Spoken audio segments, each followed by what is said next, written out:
আসসালামু আলাইকুম ভিউয়ার্স, সহজ রেসিপি রান্না চ্যানেলের পক্ষ থেকে আপনাদের স্বাগতম। আজকে রান্না করব ইলিশ মাছ দিয়ে কচুরমুখী। একটা হাঁড়িতে পরিমাণ মতো তেল নিয়ে দিয়ে দিলাম থেঁতো করা রসুন। এবার দিয়ে দিলাম 1 চা চামচ সরিষার দানা, দিয়ে দিব 2 চা চামচ পেঁয়াজ বাটা। পেঁয়াজটা তেলের মধ্যে একটু ভেজে নিব। তারপরে দিয়ে দিব গুঁড়ো মশলা। নিয়েছি হাফ চা চামচ হলুদ গুঁড়ো, 1 চা চামচ ধনিয়ার গুঁড়ো, 1 চা চামচ মরিচের গুঁড়ো। এবার স্বাদ মতো লবণ দিয়ে ধুয়ে রাখা কচুরমুখী দিয়ে দিব। মশলার মধ্যে কচুরমুখী ঢেকে দিয়ে অল্প আঁচে রান্না করব 2 থেকে 3 মিনিট।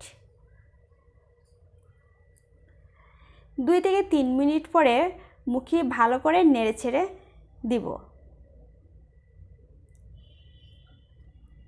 পানিটা একদম শুকিয়ে গেছে, মুখিটাও ভাজা ভাজা হয়ে গেছে।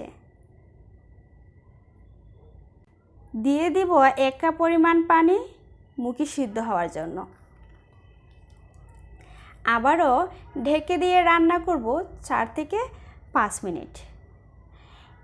এবার পানিটা শুকিয়ে গেছে, মুখিও 80% সিদ্ধ হয়ে এসেছে। এ পর্যায়ে ঝোলের জন্য পানি দিয়ে দিব 2.5 কাপ পরিমাণে। সাথে দিয়ে দিব ধুয়ে রাখা ইলিশ মাছ। মিডিয়াম আঁচে রান্না করব 5 থেকে 6 মিনিট। 5 থেকে 6 মিনিট পরে পানিটা আরও শুকিয়ে আসবে।